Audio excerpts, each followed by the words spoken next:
Thank you so much for having us here today and giving us this opportunity to speak to our experience, which was a cell tower was constructed at the top of Alma Street that has an address of 877 South Street. Even though it received a permit with one person in attendance in 2017, the tower didn't start construction until 2020.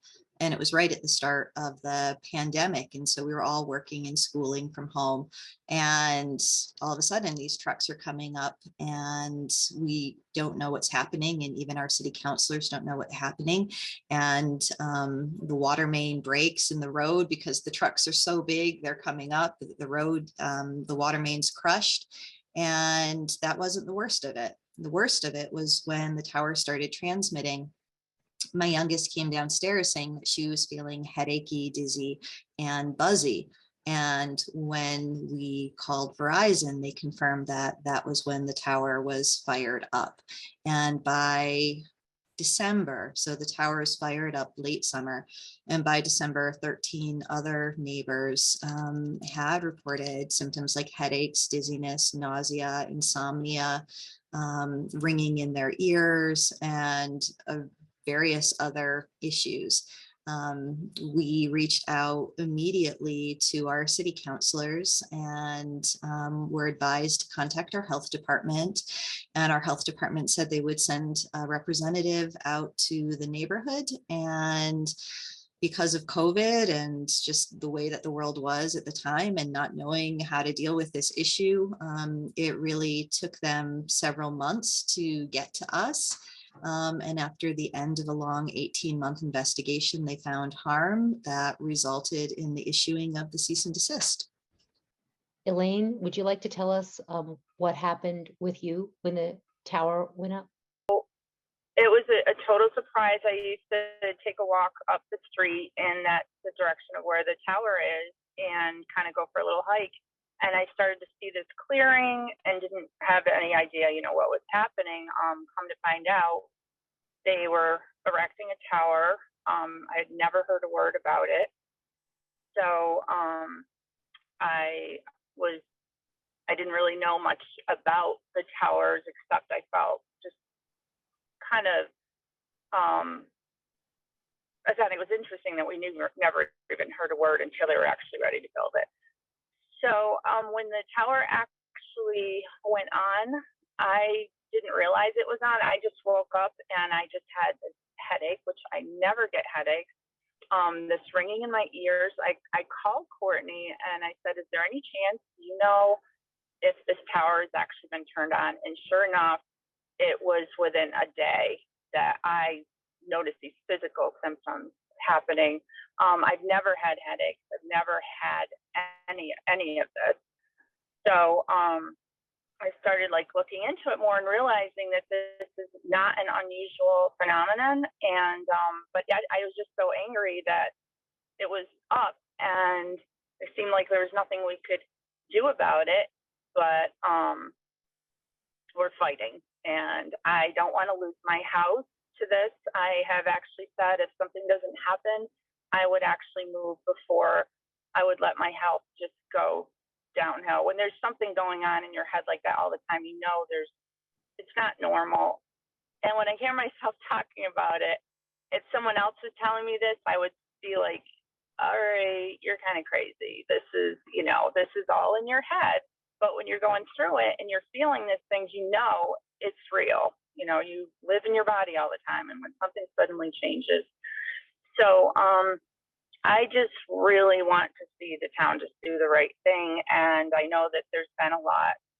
They've issued a cease and desist. I just hope Verizon really pays attention to that, because come to find out, I think they know more than they're letting on about the physical damages that can happen with these towers. Are just too close.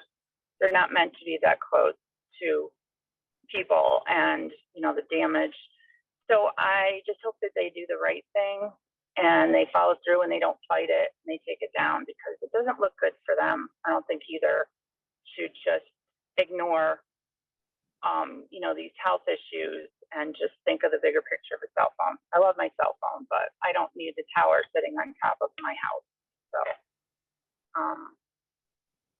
yeah, I've even noticed in my yard, there's things that just aren't the same. I have this butterfly bush, and it sounds funny, but I used to have these beautiful butterflies that would always come every summer.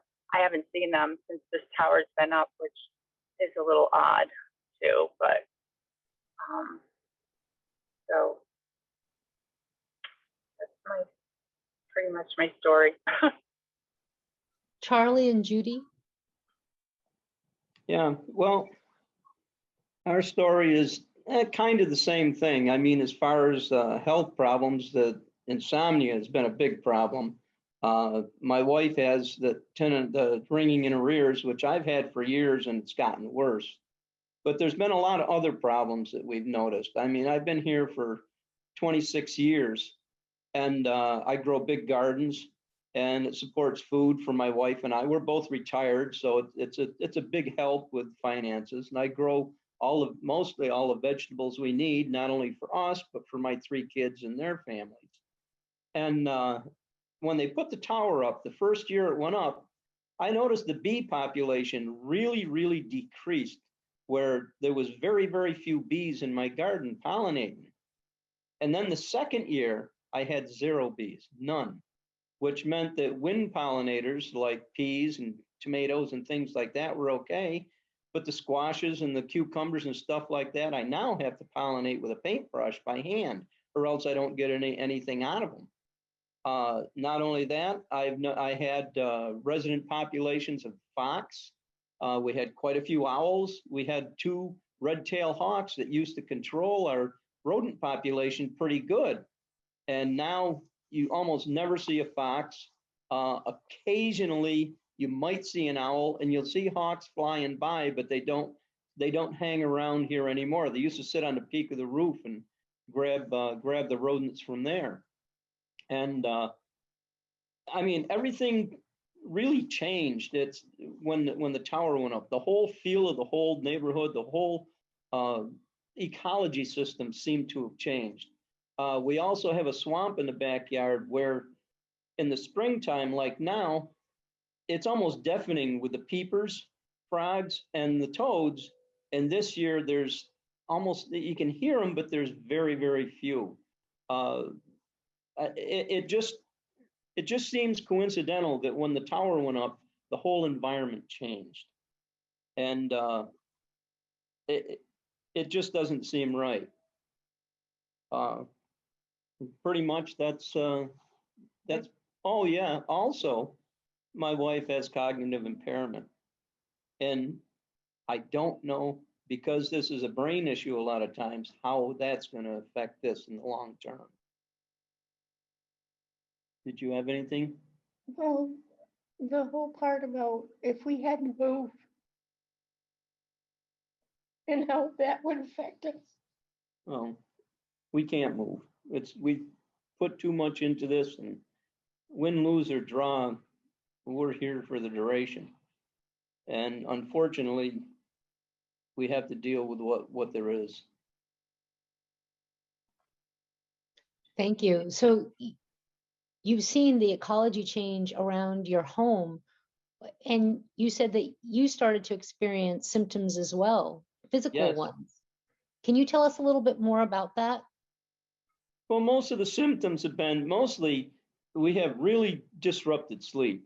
There's no way you sleep through a night anymore, and that all started at about the time that the tower started. It's just so many things happened when that tower was turned on. It can't all be a coincidence. My wife never had the ringing in her ears, which she has now. Like I say, I've had it for years, but since the tower's been on it, it's gotten worse. So those are pretty much what we have for symptoms, as as far as physical. And so it's been since August that the tower was powered on. I'm correct in that fact. Was it the end of August or the beginning of August? A year ago. Yeah, so the tower, the way it was described to me was that the tower was fired up. in August. And I asked, I was like, well, what does that mean? And they were like, well, the tower has to get powered up, and then it starts, I guess, calibrating to the other towers in the area. But it didn't have its final electrical permits, I believe, until the end of August. So there was something, and this is August 2020, just to clarify. And so it wasn't until the end of August that it had its final electrical permits. People, we didn't know, like, right, like what Elaine and Charlie was saying, like, we didn't know. There's no announcement of like, the tower's up, it's on, it's built, the antennas are in place, it's got blinking lights, and you just don't know, right? There's no way to know what is happening, and nobody announces like, oh, all of a sudden the tower is going to be powered up, so like prepare for this moment. Like I said, my little one came downstairs, headachy, dizzy, and buzzy, and there was no phone number for me to call. There was nothing. I went outside, and there's no signage at the tower site. And I think I posted something on the Pittsfield Cell Facebook page and said, hey, there's no signage. And the next day there was a sign and a phone number.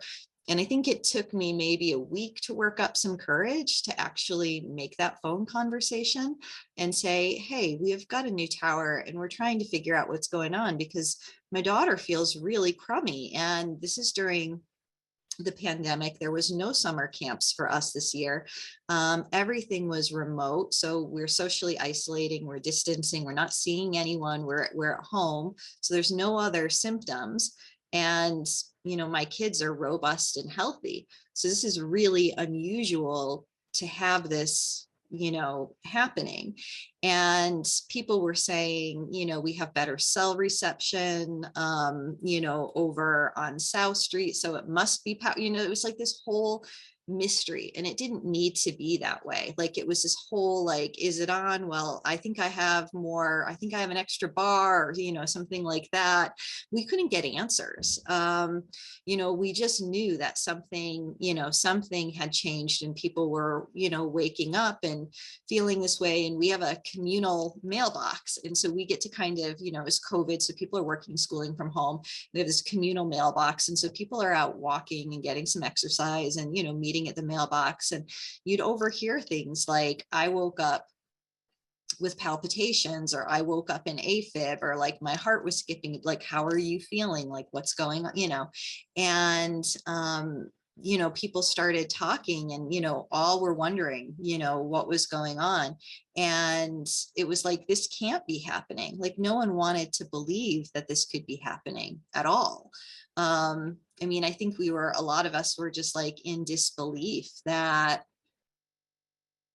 I even called my pediatricians and I was like, hey, there's this, cell tower. And they were like, well, have you read the American Academy of Pediatrics position statement? I guess there was a study done in Egypt next to a base station, and that there was symptoms that were headaches, dizziness, nausea, insomnia. It was all the same thing that my kids were reporting and that my neighbors were reporting. And then you start reading studies, like there was a Blake Levitt study done in 2015 that said, like, people object to cell towers because they're concerned about health effects. And sure enough, there are health effects. And it was like, if people knew about this, then why are they citing them so close to homes in residential neighborhoods where we're exposed 24/7, 365 days, without any escape? And, other neighbors who are even closer were reporting the same things, never had tinnitus before, never had headaches, never had skin rashes, couldn't figure it out. But when they would spend time away from the tower, their symptoms would decrease. And then when they went back home, their symptoms would increase. And people started spending as much time as they could away from their homes, which was awful, because this is a time in a pandemic where you're told stay safe at home. Home's supposed to be your sanctuary, but home was anything but a sanctuary. So there are a lot of questions in the chat that I'm getting, and really quickly, how far away are your homes from the tower? Am I right that it's about 400 feet or? I'm like 400. I think Charlie and Judy are maybe 800, and Elaine is probably right in the middle, like it's 600. And we have people who have symptoms who are at 300 feet, 350, 400. And there's when I look on a map, there's the tower, and then there's the street that is in a certain, and it's the street that's the street next to the tower, as close as it could be to the south a little bit. There are a couple communities there. Yeah, so the tower was built in the farthest corner of the Farley White property, which is a 59-acre parcel, and it was built in the furthest away corner from the 877 South Street address, which is commercial. And as you come up the hill, it turns into residentially zoned 35-foot height restricted land, and they built it right there at the top. And so they actually built the tower illegally because when the workers looked on the map, they couldn't figure out where the tower, if you come actually to the entrance of 877 South Street, which is a commercial property that has different businesses, houses different businesses.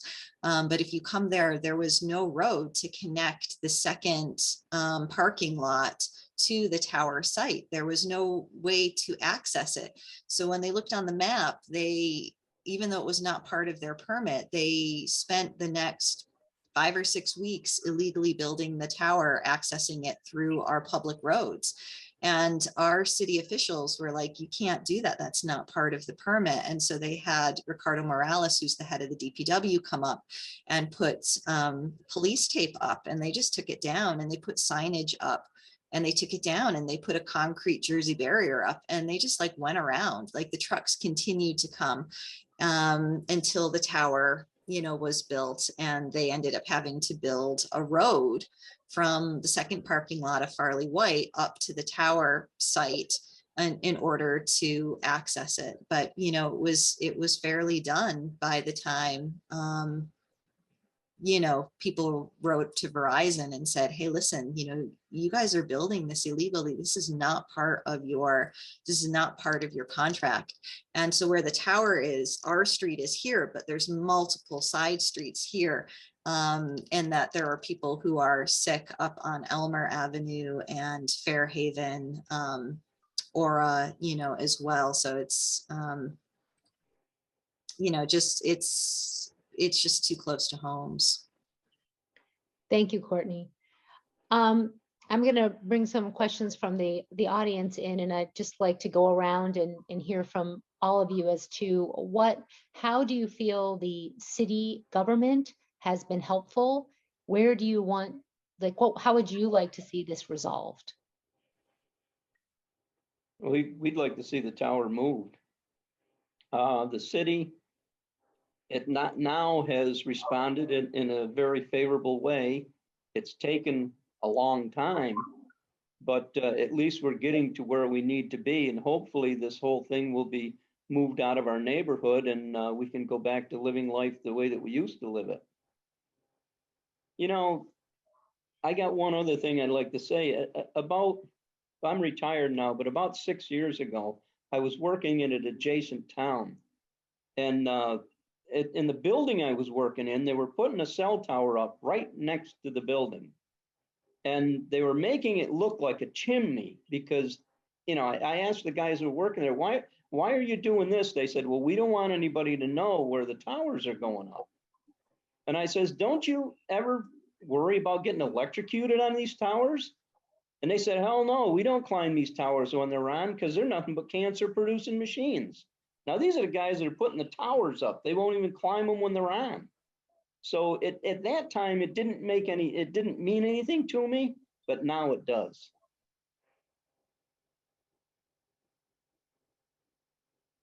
Yeah, there are many climbers who've been injured as well from climbing when they thought the tower was off and it was on.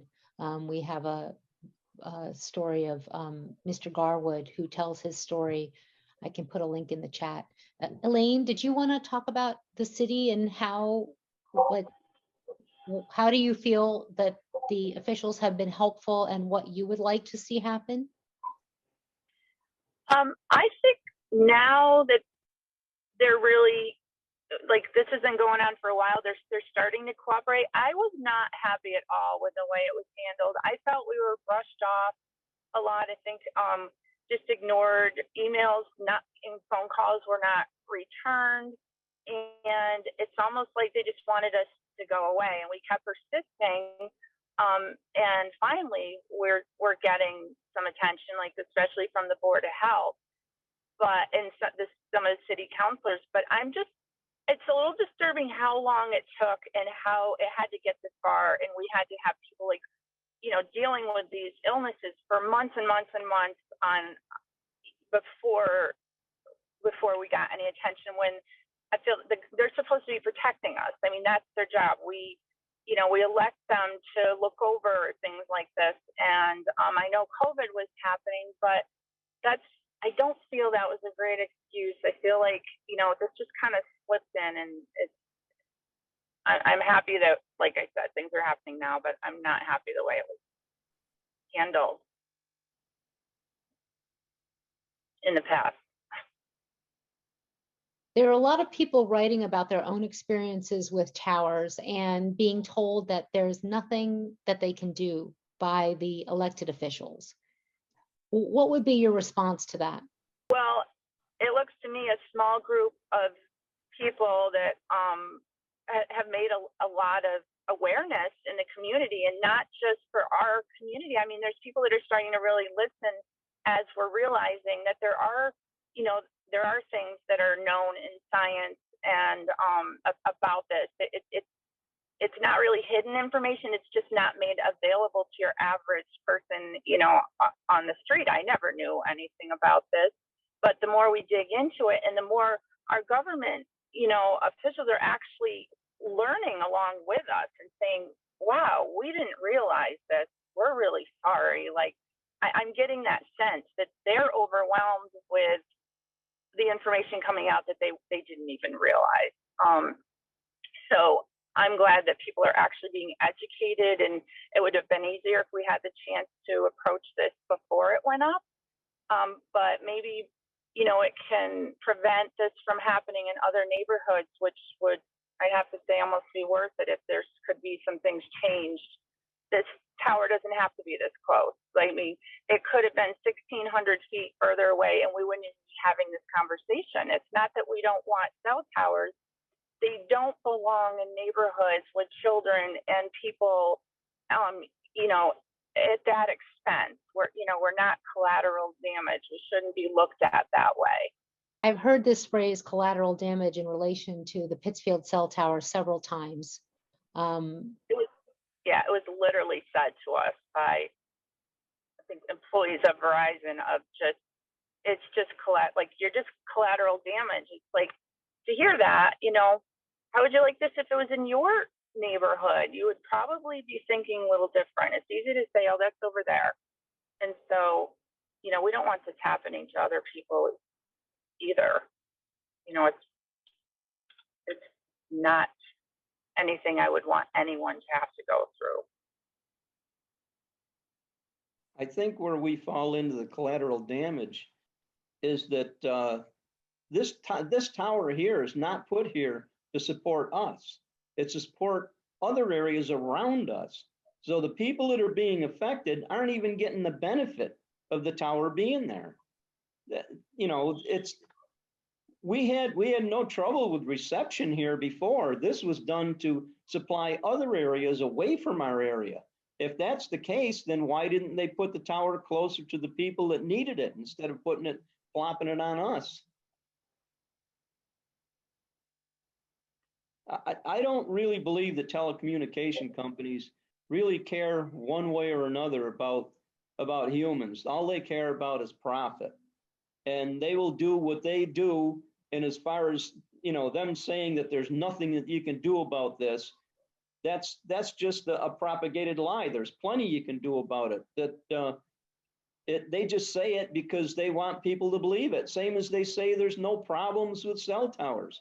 And the technology has proved that there are problems with it. But they just propagate this lie that there's, oh, it's safe, it's safe, it's safe. And they do it just for profit. And they put profit above human beings, and that's just not right. So when you hear our hands are tied, what are the responses to municipalities? We've gotten a lot of emails when we sent out the invitation to this, of people in communities around the country sending that to their officials telling them that this is illegal and that the Board of Health can't do that. What is the response that you understand to be a response for that? And I'll add something at the end too. But Courtney, I know you had something to say. And Yeah, nobody's hands are Charlie. tied. I mean, health and safety is the priority of every single person in our municipal and legislative governments.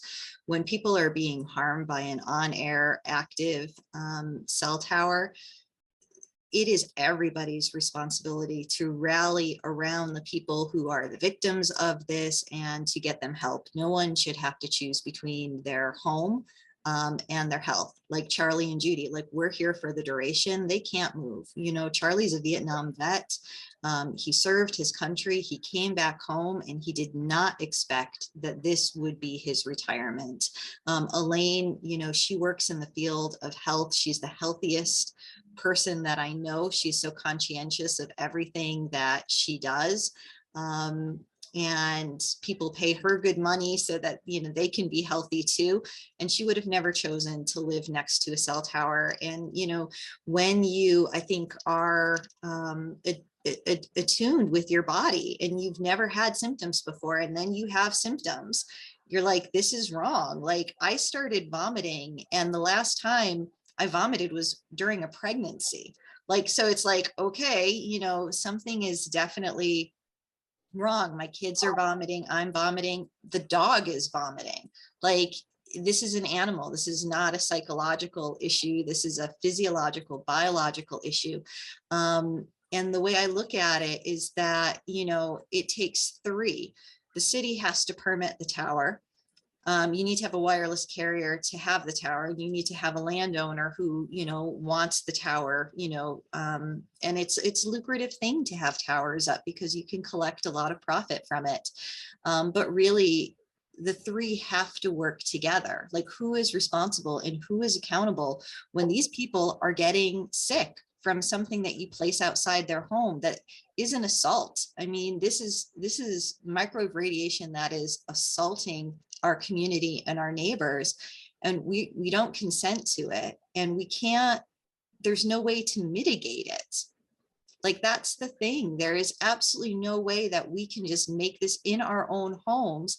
We can hardwire everything. We can use a landline. We cannot use our microwaves. Like, we can make personal choices. But when a tower is on 24/7, 365 days, like, you want to enjoy your yard. You want to enjoy your gardens. You want to be able to ride your bike on the street and do all the things that you did before the tower was on that didn't make you sick. That's all we're asking for. And I think, you know, we have a health department for a reason. We have a Board of Health for a reason. Here in Massachusetts, we have plenary powers of the Board of Health. We have environmental law for a reason. We have nuisance law. We have Massachusetts general law. We even have the FCC Telecom Act, and we have the permit of the tower, which, you know, inherently states that, you know, this is for the health and safety of the people in the neighborhood. So when our health and safety is compromised, somebody has to hold them accountable to why this is happening. And when the wireless carriers can't get insurance to cover harm because it's referred to as the next asbestos, then we know we have an issue. So it's like the elephant in the room. People from all these communities contact Environmental Health Trust every day saying, we're sick, a tower went up or an antenna went up. And nobody's hands are tied to protect human health and safety. Nobody's is. I mean, the evidence is overwhelming. Here in our cease and desist, I'm looking at it right now, there's over 1,000 studies of peer-reviewed science showing harm. I mean, we cannot turn a blind eye to the overwhelming evidence and the human evidence of harm. I mean, we're not going to be invisible. We're not going to be erased. We're not going to be told we can't talk about our own health, because this is our experience. And I think people have been fighting for over 20 years. And Americans for Responsible Technology lists on their website alone 150 safe tech groups that are out there who are fighting for protections from wireless harm. So we're not the only ones here in Pittsfield. We're not the only community that this has happened to. But I think that here in Pittsfield, we, like Elaine said, we were persistent and we kept advocating and educating and sending science and asking for help and asking the questions, and not people here, you know, I think they wanted to turn a blind eye to it because it's easier. It's easy to not deal with the issue and to say, you know, well, somebody else deals with it. But when we couldn't get answers from our health department, we called the Massachusetts Department of Public Health, and they said, we don't deal with it. And we said, but don't you have a program for towers where towers are tested, towers are monitored? I mean, we monitor water quality, we monitor air quality, we monitor our parks, our lakes, our swimming pools, our summer camps, like everything is so monitored. And I'm like, do you not monitor cell towers? Nope, we do not monitor them at all. And we were sent what was called FCC safety sheets. And we said, are these safety sheets, or are these regulatory sheets? And are these standards that you're using from 1996, are they protective of biological health? And the answer was no, they weren't at all. And that we learned nobody was, we just had finger pointing. You know, well, the FCC says this is safe because here's the agencies who are looking at the science and reviewing this. And what we learned through this process was that nobody was reviewing the science. No one was reviewing safety. Nobody was looking at this as an issue. But if you did, like Elaine said, you know, like if you were like looking at websites or like Googling this, you would be like, oh, well, you know, the American Cancer Society or some, you know, so-and-so. But when you dig deeper and you ask, what has the American Cancer Society done to certify that cell towers are biologically safe? The answer is they've done nothing. They've absolutely done nothing. And I think the more we start to talk about that and expose those websites for what they really are, we realize that we have a big problem here. We have a big problem when we have medical doctors who have codes for damage due to non-ionizing radiation. We have a medical conference. We've got continuing education credits for doctors, nurses, first responders, so that they can learn about these issues. Our hands are not tied. It's just that our policy change and protections have to catch up to reflect the fact that people are being injured and forced to leave from their homes. And maybe 20 years ago, if a macro cell tower went up by your home, you could leave and relocate to someplace else.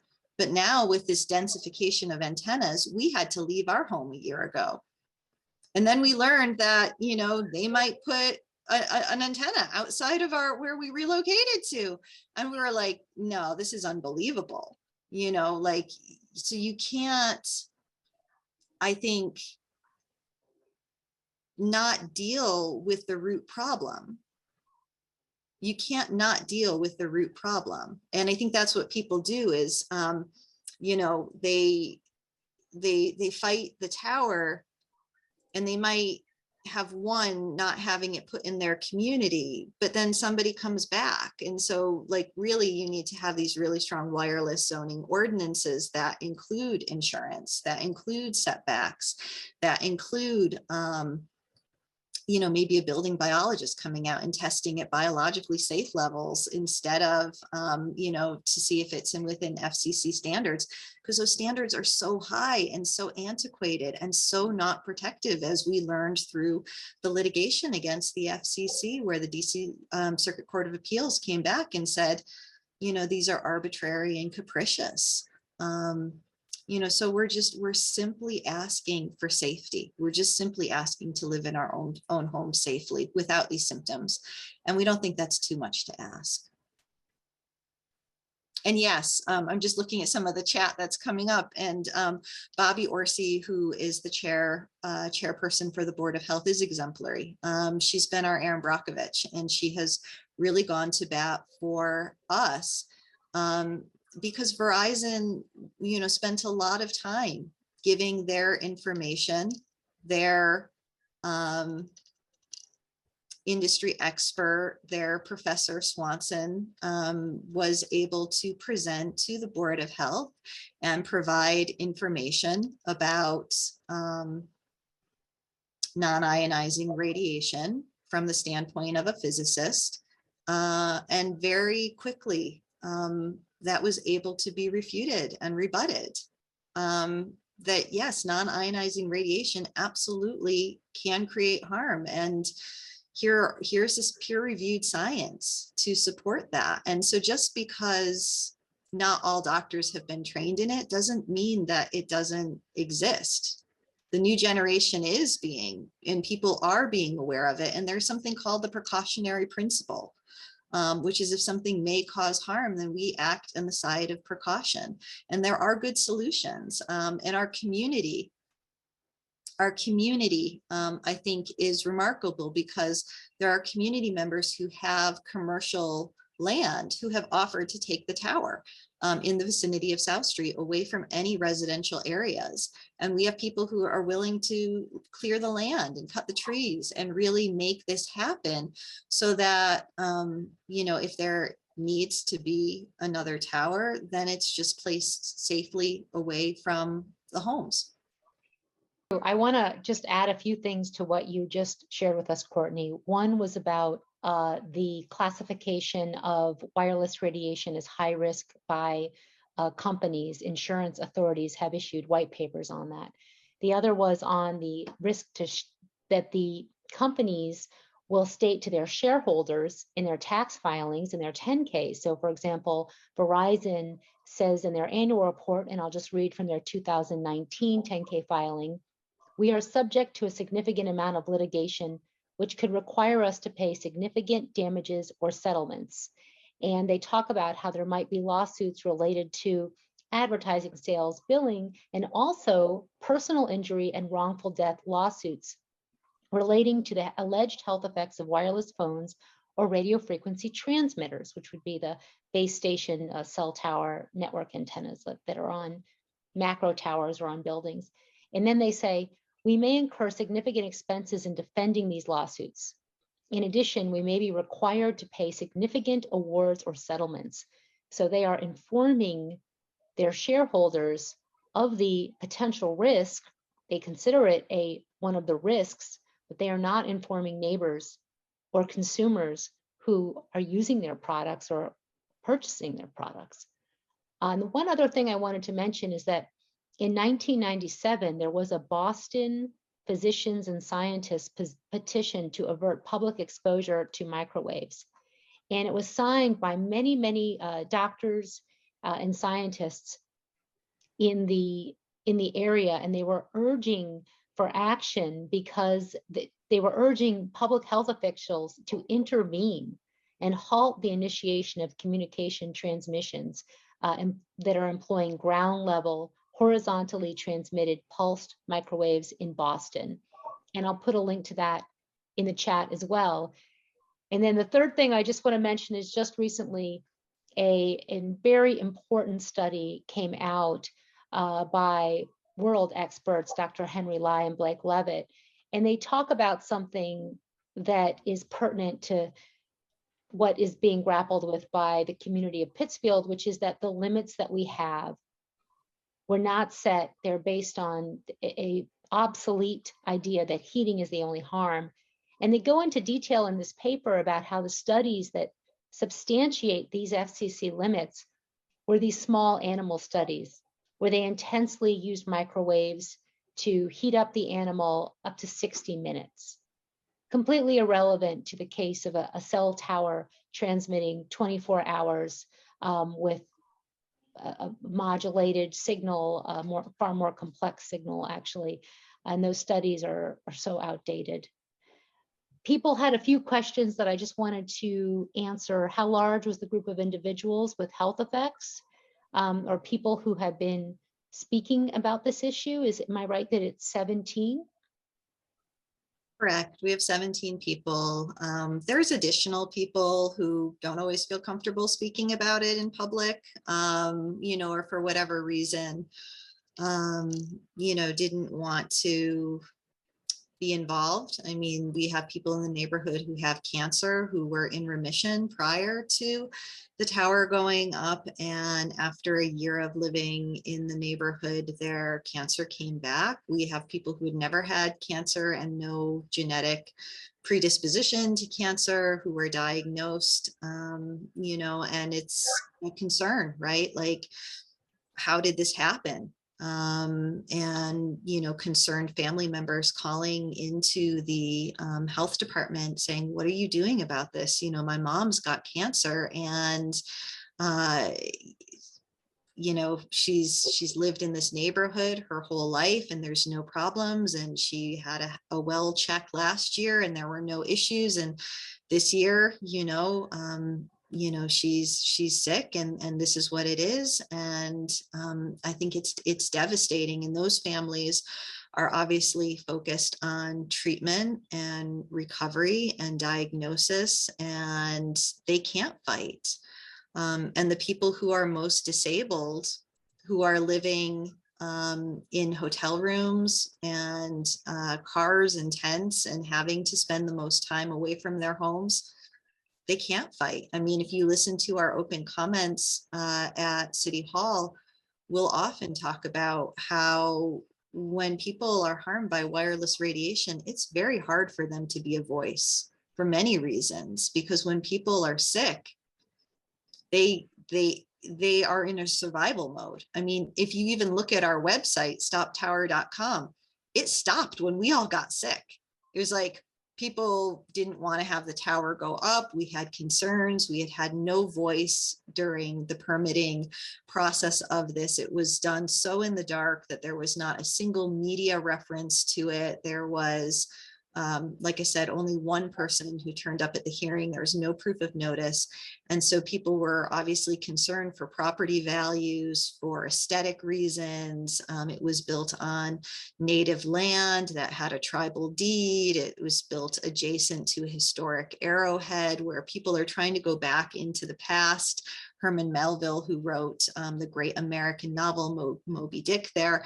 So you're trying to give people a historic experience of walking back into the past, and you pull up the driveway, and over the tree line, you see the cellular array on the top. And the executive director wrote a letter and said, if we had known, that this was going to be here under NEPA, like we don't allow permits for towers near these areas anyways. But the point I'm trying to get across is when people get sick, they are just looking to be well. And so it's very hard for people to continue to fight or to give a voice to this. We were fortunate enough where we were able to, live in an alternative location, and it's not been ideal by any means. And we want to go back to our warm, beautiful home that we've had for 15 years. That is our goal, to be back in our own home. But for people who can't, like Charlie and Judy, we fight. And for people like Elaine, if the tower stays, then so many people will go. And I think Charlie mentioned, like, our neighborhood has changed drastically, but it's also changed because people have left, people have sold their homes, and people are waiting and they're in limbo that to see what Verizon and Farley White Corporation does. Will they be a good neighbor? Will they come to the table? Will they move the tower and relocate it? You know, because if they don't, then more people will leave, and it's sad. I mean, normally the girls love going trick-or-treating in their neighborhood, and we didn't this year, and they were like, it's a ghost town already, you know, because people have left and people don't want to spend time where they feel sick.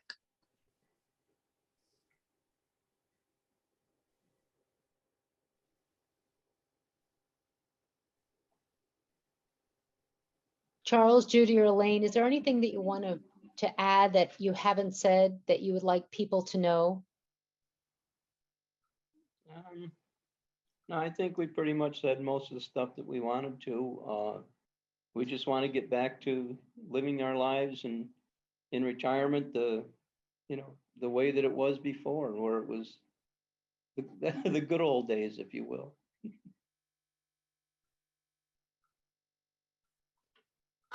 I just hope our situation can shed light so that other people are protected from things like this happening. I think it goes beyond just our neighborhood. It's been a wake-up call, but I think things really have to change, because what's more important than your health?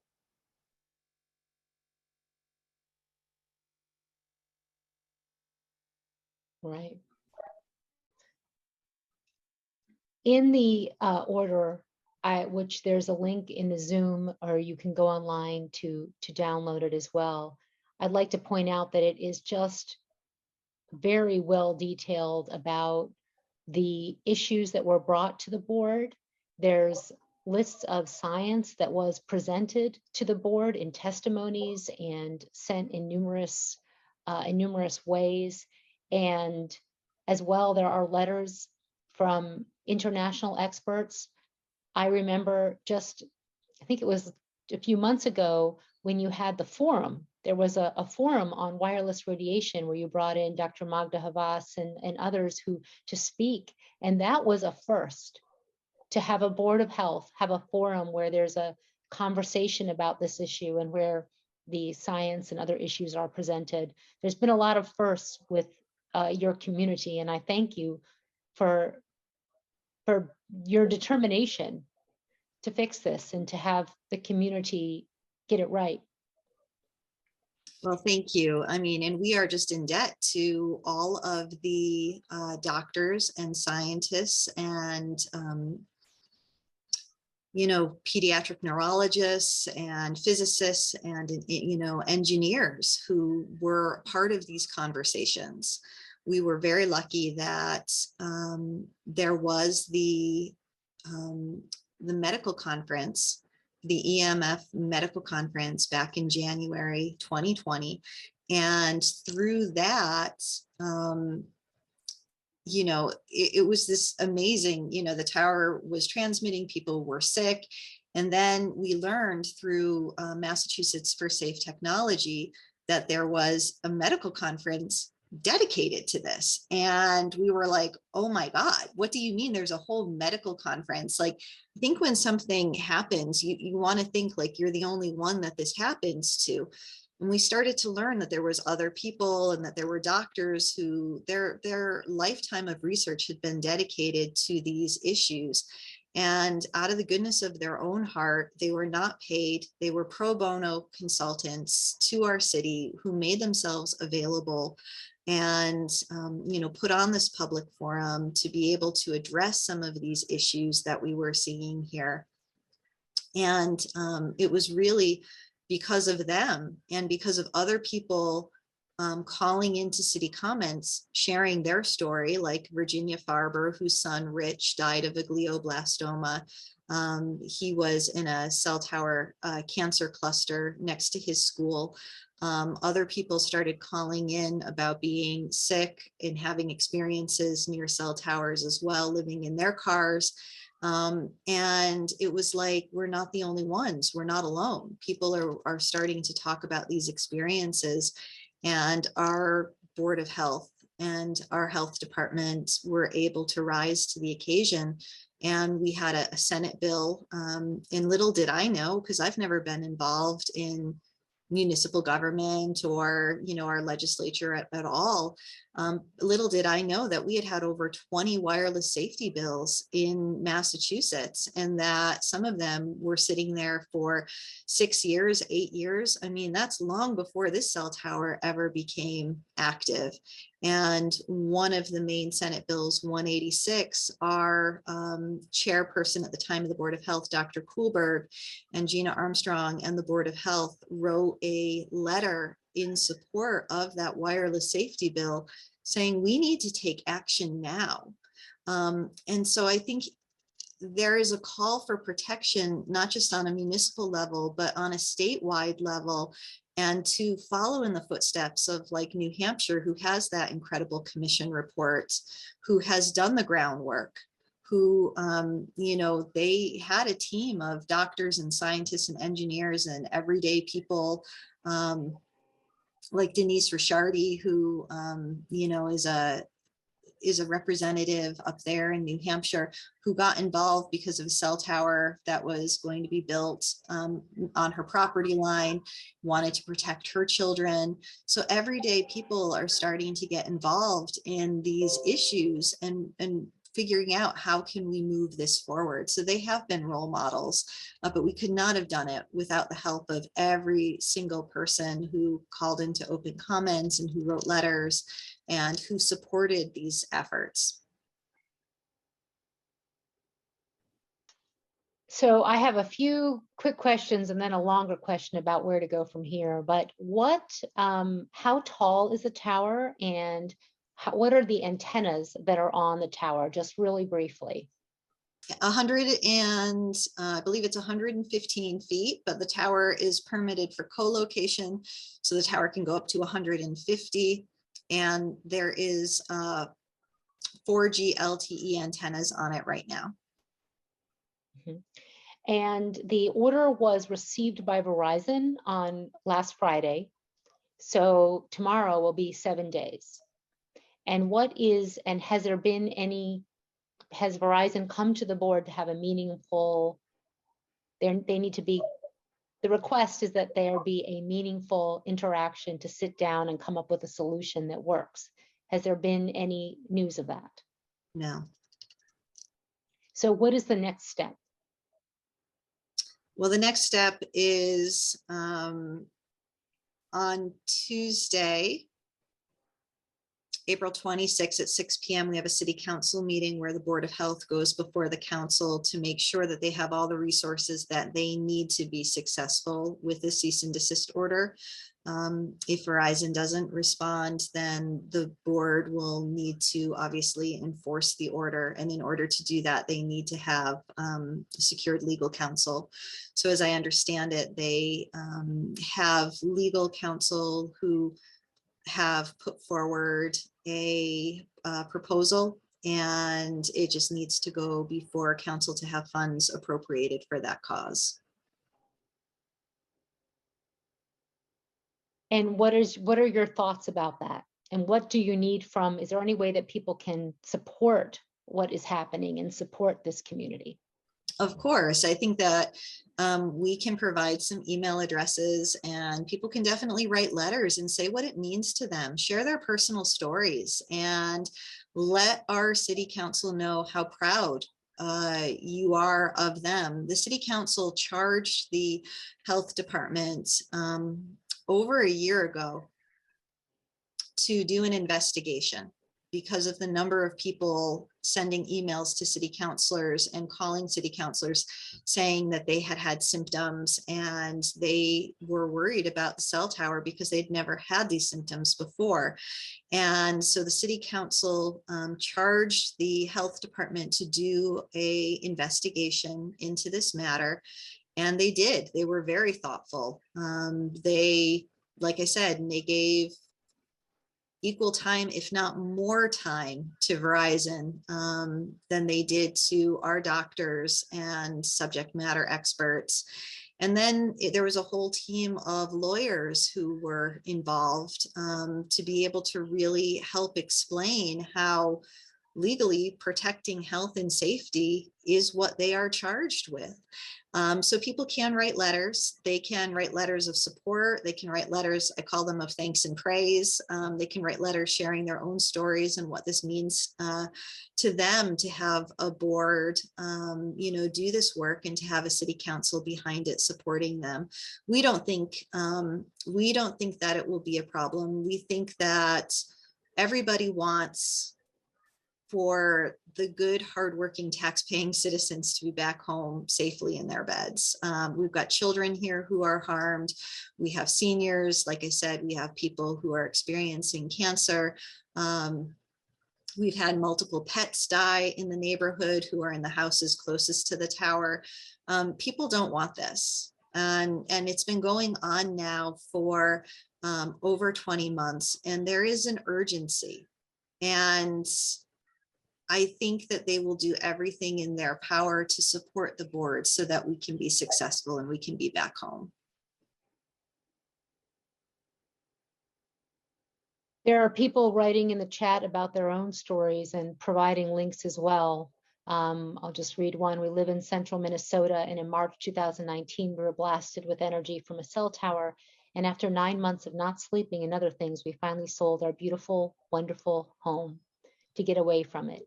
Most people we told did not believe us. We can no longer find a calm, peaceful place to live. In that story, I mean, it really is true that we are contacted by people and have been for years with these stories and these reports. So I hope that everyone who is on the call download the cease and desist, share that in your community. It has a lot of information that sort of lays everything out. And I also, we're always submitting to the FCC. As you know, in our case, the FCC has been mandated to re-examine their record. And we have constantly been putting on the new science, but we put Pittsfield on, I think I might have put it on twice in submissions, but it's now there. And we hope that the information on it will be considered. And you also can go and submit to the FDA petition as well as the FCC docket, if you haven't already. So I wanted to make sure that your stories were represented. Anything else? I mean, I'm just so proud of all the people who have turned up here today who share their stories, because it's not easy, like that story, Theodora, that you just shared, that people don't believe you, that, it's awful that under the Americans with Disabilities Act, this is a disability, EHS or microwave illness, whatever you want to call it, that there are workplace protections for people to have low exposure workplaces where they can be safe at work, but we don't have the same protections in our own homes. I mean, that's devastating to have something recognized on paper, but to not have the policy and protections in place in reality. And it shouldn't have to be so hard to fight for recognition, or to fight for safety, or to fight for feeling healthy in your own home. It shouldn't have to be for these communities. And it's heartbreaking, but I think the more that people are willing to be brave and share their story and break the stigma of, not talking about it, the more our legislators can do to hopefully support and help us. I think it takes grassroots. I think it takes conversations like this. I think it takes, people contacting their municipal governments and asking, what is our wireless zoning bylaw, right? Like, do we have protections in place? Are we protecting vulnerable areas like residential areas, schools, nursing homes? Are we doing that? Can we write that in? And getting in contact with people. I see Andrew Campanelli's name come up. Robert Berg is another amazing resource. There are great people who do this for communities, who implement these wireless zoning bylaws, because without them, people are fighting these towers like this, but there has to be recourse when people get sick. It can't just be, I'm sorry, our hands are tied. And people need to say that's not good enough. Our hands aren't. Thank you. And we will be keeping everyone updated as to what's next. I really, really would just want to do everything we can to support the safety of the neighborhood. And thank you so much for sharing your stories. Thank you to Environmental Health Trust for everything you do for Pittsfield and for all of us. Yeah, thank you. Thank you. Thank you. Thank you. Bye-bye.